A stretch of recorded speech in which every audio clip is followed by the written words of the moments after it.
you can always try. You can always try, right?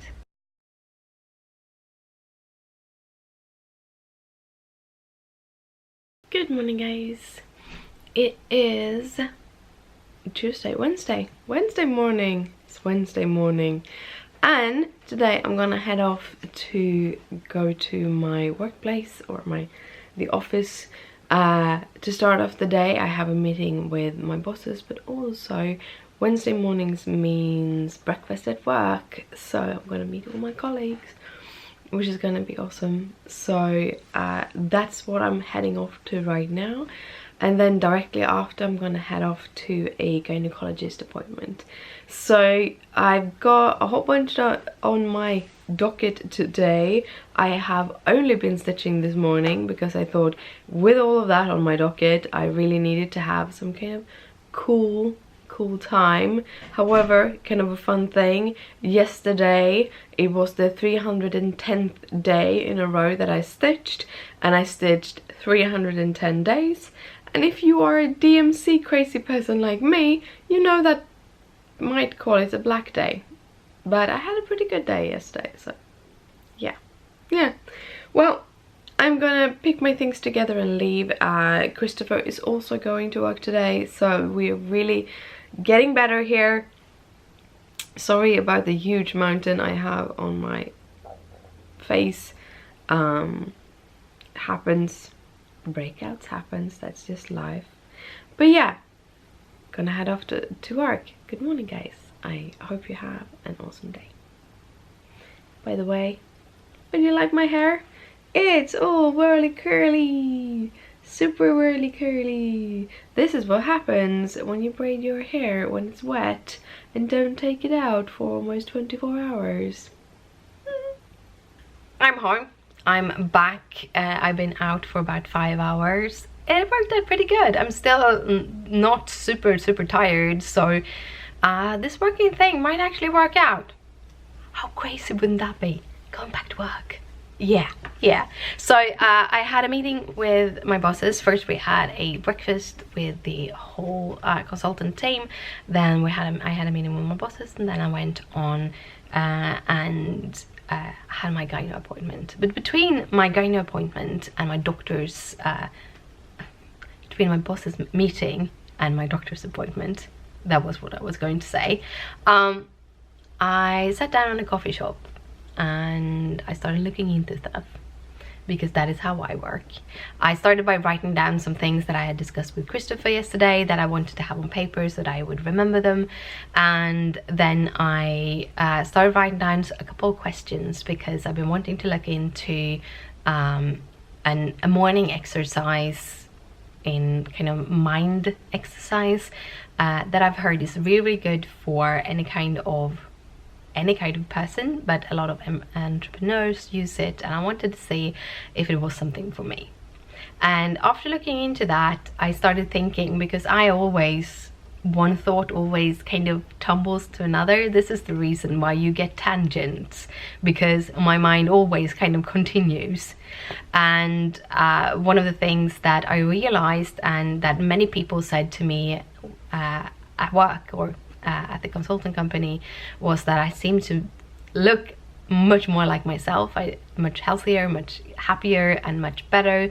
And I'm feeling so much happier. Haven't felt this happy in a very long time, and I wanted to know how that is. I've been going around feeling a little bit like, shouldn't I be sadder? Shouldn't this whole situation make me sadder and more stressed? And am I forgetting something, or am I ignoring something that we're gonna bite me in the ass? But no, I know, or I figured out a couple of things that may have made me kind of come back much faster and much better, and kind of finding my mentality again. And I wanted to share them because I'm hoping that something maybe can help someone out there. And sorry if my tummy is rumbling, I'm a little bit hungry, but I wanted to do this before I go and eat. So my first thing is I have started to write things down. Oh, I'm shaking you. That wasn't my meaning. No, but that is a big thing. Is I started this because I had a brain fog, but I have continued because I've seen the benefits. So in the midst of everything, I think it started when I started having the first time they wanted to remove my benefits, and that was that I started to forget stuff. I couldn't keep things in my head, and my first kind of instinct was to start repeating stuff to myself, to put it into kind of the deep memory instead of the short time memory. And that wasn't like mentally very healthy at all, because what I was doing when I was repeating everything was that I woke up those emotions every time. So I basically was keeping myself in a somewhat negative state because of that kind of constant repetition, because I just didn't want to forget it. And then I came to a point where that didn't work at all anymore either. Not from the emotional point of view, but I still didn't remember stuff. So I picked out my bullet journal that I bought years ago, that I never tried to use as a bullet journal for like a week until I got tired because it was too much rewriting stuff. And I used just that book and just write things, and I have it with me everywhere, and I write everything in it. It's not like one for this or one for that. It's one book that I need to keep with me at any point of time. It's much easier because it doesn't weigh me down. It's not like I have 10 books in my bag. I always just have that one. I always have a couple of pens, and it's very easy. It's very, very easy. So I started writing things down, and the benefits from that was not only didn't I have to do that repetition in my head to remember it, but I can actually just let it go. And that was like a mind blow for me, because I'm not a writer. I never been a writer. I made short stories when I was a child about blueberries and oranges. I never saw myself as a creative person when I was younger. I don't know. There's a whole story there. We're not going to talk about it right now. But anyhow, I didn't know how to write. Whenever I tried to write, it just didn't flow like the books that I was reading or anything. And in the end, I just gave up. And this time around, I just wrote my thoughts down. In the beginning, they were very just busy. I was having a hard time to organize my thoughts, organize the ideas, but the more I wrote, and I actually almost did it on a daily basis because I had so many doctor's appointments, I had to write down everyone, I had to write everything down, and doing that I could push it out of my mind, and my brain just got clearer and clearer and clearer, and it was amazing. And today I read about something called morning pages, or I listened to a couple of YouTube videos about it because I've heard about it and I wondered what it was. And it's basically what that is, just that I didn't do it in the morning, I just did it when I needed to save something. So I'm gonna look more into that morning pages and see if that is something that would work for me. As usual, you have to do something for a pretty long period of time to see if it works, but we'll see. I might actually start doing it tomorrow, who knows. But yeah, so that's my first tip, is if you feel that you are forgetting stuff all the time, make sure to get a notebook. You can get a super affordable just lined paper with a little one of those on the sides. They're not expensive. You can get 3 for $1, I think, in some places. And just write things down. Everything, every time you've been to the doctors, instead of going and having that nap or whatever you need to do, take 5 minutes, scramble down just like pointers. This was what we were talking about, and then go and have that nap. And when you come back, you can look at those pointers and you can kind of figure out what was it we were talking about. Maybe write something more concrete. Maybe look at it kind of, how can I structure this, how can I figure this out? And yeah, it doesn't work for everyone, but it worked for me. So you can always try. You can always try, right? The second thing, it's like we're at 8 minutes now, but we're gonna take the second thing too. The second thing was that I acted, and I think that made a huge difference. I have always, like, I always mull things over, and I never, well, in the last 10 years, let's say that, I don't see myself as a victim, but in this situation, it was very, very hard to not victimize yourself, because it was like I did everything right, but I still lost my benefits. I was a victim of a broken system, and it was so easy to get into that mindset that I'm a victim of this system. And yes, I am, but I don't need to be. And I think that was also a strong thing. And I must say, this is very specific to me, because I have the possibility to plan this future. You might need to take some help from someone. If you can't take these steps by yourself, you're not a worse person for doing that. Getting help is probably the strongest thing you can do. Like, definitely the strongest thing you can do. In my case, I'm not gonna be soppy now, as you see, but I just wanted to bring that out there.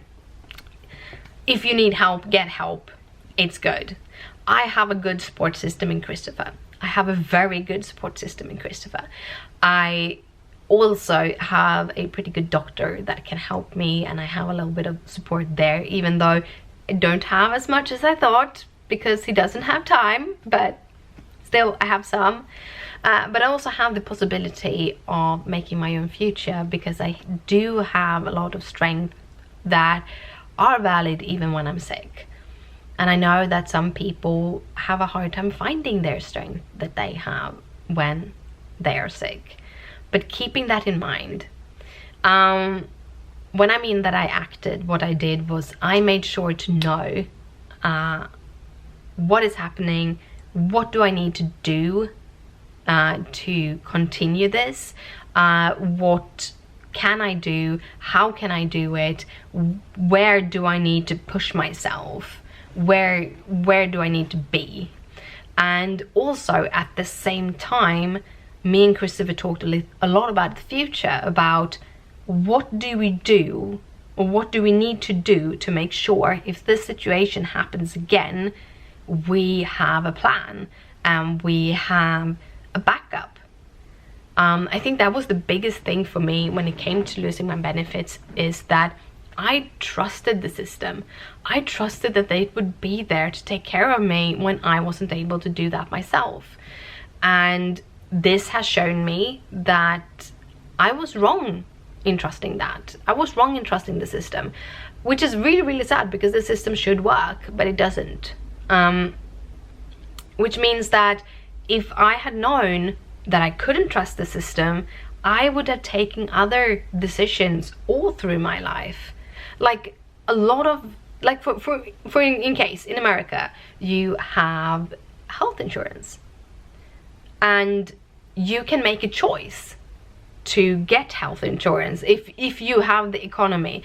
Like, I get a lot for free here in Sweden, and losing my benefits is really bad and everything, but I still have basically free healthcare and free medication. So I have all the benefits. But in what I mean, in the US, you know that you don't have the benefits. You know that you don't have the support system. So you have to sign up for health insurance, or make sure that the profession you're working in, or the business you are working with, helps you with that and signs you up for health insurance and all of those things. I never had to think about that, because I had a belief that the system that is set in place to help me would do that, which it doesn't. Which means that I now need to figure out a way to make sure that I have a system that doesn't fail when I get sick. And I think we have, even if it's just in thought or in planning, we have found a way that might work if I get sick again. However, I still need to work for a little bit of a longer period of time for that to work. But as I feel right now, I think that actually will be possible. So yeah, a good day. But those are kind of the tips. Try to act as soon as possible. Try to get clear on what you need to do and how you can do it, what your responsibilities is, so that you don't fall between the chairs because you forgot to put in a piece of paper to the government or anything like that. To try to figure out what you can do to further the situation. And just by doing those small things, it might not be a lot. You might be in a very bad situation. I'm not minimizing your situation. I'm not minimizing anyone's situation. Your situation might be super hard and you can't really see yourself out of there. But that's when getting help from someone is very important. And finding those teeny tiny things that you can do to further your situation. They might not be that big, but just by doing it, and for you to feel that you are furthering your own situation, that you are making it just that teeny tiny better, might actually be what your soul needs. Because it was what my soul needed. And I know I'm strange, might not be as many other people are, but I don't know, maybe it can help someone. Yeah, that was my long spiel about that. I hope you enjoyed it. I'm gonna tell you all about what's happened with the doctors and stuff, but right now I'm gonna go and get my breakfast or lunch. I actually had breakfast, but I'm gonna get my lunch so that my tummy stops kind of rumbling at me. But yeah, I hope you could take anything from it. It would mean a lot if this whole situation could help someone, so that it's just not waste.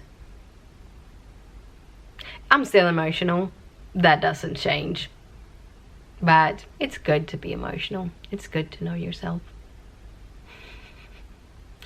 Anyhow, lunch. I'm picking together my lunch, and I realized one thing that I also wanted to kind of say. I got my appetite back. I've been having this issue with lunch. Like, I'm eating even though I'm not really wanting to eat. I know that I need to eat, so I'm filling myself up. I'm having yogurt for breakfast. I'm having my like turkey sandwiches for lunch, or shake for lunch, because I know that I need to eat, but I don't have an appetite. I'm not really feeling hungry, even though my tummy before has been like rumbling and everything. I'm just not in the mood. And today I went like, what I'm gonna eat? Gonna have some sandwiches, and like, no, I have a chicken leg in the refrigerator. So we bought pre-grilled chicken yesterday, like pre-grilled chicken legs, because we wanted something simple, and we both like chicken and chicken legs. And the grilled chicken from our store is so good. The seasoning is so good. So we always buy the package of 2, because Christopher wants 2 and I want 1. But that means that we have 1 over, and I'm like, I'm gonna have a little bowl of chips and some chicken, and that is going to be my lunch. And I'm really looking forward to it. And it's like, yeah, that's good. It's good feeling, wanting to eat something, having that, can I eat that? I want to eat that. Something has really released.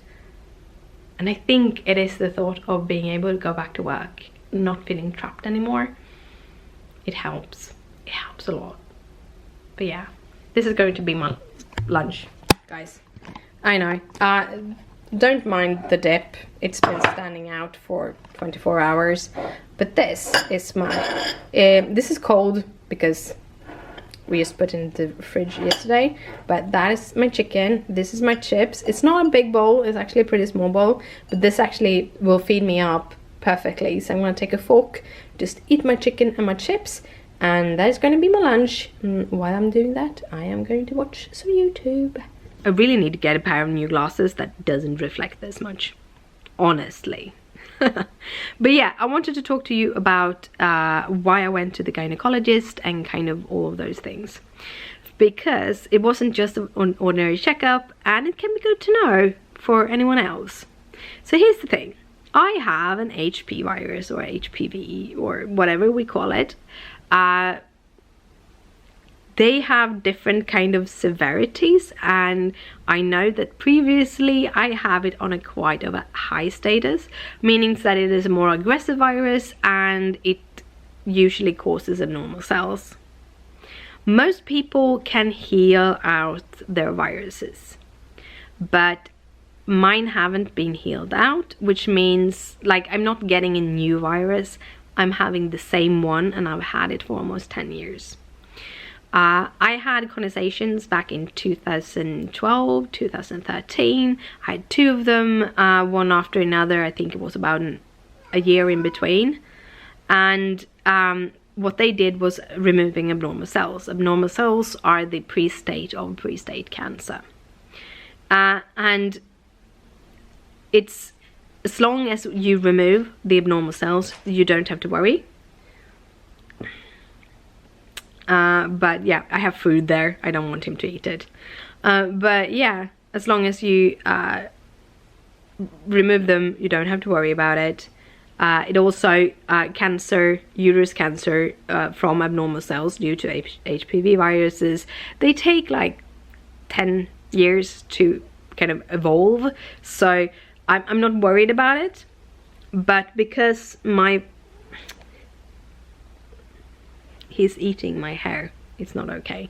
But because the virus isn't going away, we need to do something about it. So last year we had a big conversation about this, talking about having a hysterectomy. So I was sent for a remittance to a hospital, and we got back the results like a month ago. You're supposed to get the results in 3 months, and it took almost a year, apparently. He's cute, but he wants to eat my hair, and I don't like that. But yeah, and the hospital said that because of my lupus, they don't want to do a hysterectomy if I don't need it. Like, because I'm in menopause, I don't have to worry about that. But like, we could remove it because it doesn't make a big difference. I won't be able to have children anyhow. But it is a big thing, and we don't want to cause the lupus to activate again. So they got back the paper. They say, yeah, no, preferably not, just if we need to. So today I was in, we did take a couple of tests, and I got all of this information, and we're gonna see if the virus is still there, what grade of virus it is, and also if I have any abnormal cells. If the virus is still there, but I don't have any abnormal cells, most likely I would just get a reduced time in between tests, and I'm gonna go and have new scrape test every year to every second year, something like that. Is it there? If it's there and very high graded, then maybe we need to do a conversation to try to see if we can remove the virus that way. And if I do have abnormal cells, that is also a thing. We're gonna need to see if we can do a third conversation. Might not be able to do that, and if I don't have enough of that little thing, that they conicize, then I'm gonna need to do a hysterectomy. So that's kind of what we're dealing with. I've already, like, we had this discussion last year, and basically I was planning on having a hysterectomy somewhere in the beginning of this year. However, so much happened and everything just got chaos. I'd never followed up. That is why it has taken so long time. I should have pushed more. You know, this is what happens with me all the time. They just don't come back to me. But now they did, and I feel kind of good about it that they said no anyhow, so I haven't really lost anything from it, and we're gonna do new tests and see what's happening. But yeah, it feels really, really good that we're on the clear, and he's a really good doctor. I really like him. I can honestly say, from all the gynecologists that I have, male gynecologist has always been better. They're usually very straightforward when it comes to the diseases or the issues, and very much interested in finding the disease and less interested in sparing feelings and trying to emotionally take care of the patient. And for me that works. It might not work for everyone, but for me that is how I need it to be. I need my doctor to be on track on my medical issues. Sure, if I need mental help, or if I need someone not telling me stuff, then I would probably have that in my papers, but I don't. I really need those clear lines. Also, all the male gynecologists that I have has been super simple, quick when they're doing all of the things down there. They've been very effective, and they're usually very much more careful than female gynecologists are, strangely enough, but they are. So he was awesome. He was awesome. I like my male gynecologists. But yeah, so that is what's happening with that. Nothing to worry about, really. If I have abnormal cells, then we just go in and cut them away. Preferably not having a hysterectomy could help to some degree for some things. However, it might not remove the HP virus anyhow. However, it will help me with the treatment that I'm getting for my menopause. I would be able to remove the progesterone from that treatment base, which would make it a little bit easier on me, because I don't feel really good those 10 days I have progesterone, so it would be good to kind of remove that. But yeah, I'm gonna have my lunch and then I'm going to do something. I don't know, take my pills maybe. I don't know. It's kind of nice. I don't have to do anything today anymore. I have been good. I've done it. I forgot to ask you. I really wanted to know, because we're going to the States now in a couple of weeks. I needed to know. I want to know, where can I find pre-grilled chicken? Is this a thing in the US where you can buy warm grilled chicken? And what kind of stores should I look in to get that? That's my question. Which stores? I'm gonna be in Florida. I know that some states have different stores and stuff, but I'm gonna be in Florida. So we were thinking about it. We're trying to figure out ways to reduce food costs, and maybe pre-grilled chicken could be that. Let's have it like with chips, like I'm having it right now, and not having to spend it on a full meal or anything. So if you have any ideas and want to tell me, that would be very much appreciated. Yeah. So guys, I moved from the living room into here. I did a couple of things with my computer. I did not edit the vlog because I was reinstalling a whole bunch of things. I didn't have time for that. And then Christopher started the CNN stream from the kind of Senate, no, the chamber thing when they were asking questions. Leo's dreaming. No, she woken up. Yeah, it's the day of the interrupting kitties. But yeah, I'm gonna go to bed. I have to give the kitties some food, but then I'm gonna head to bed. So I'll see you tomorrow. Good night, sleep tight. Don't let the bed bugs bite.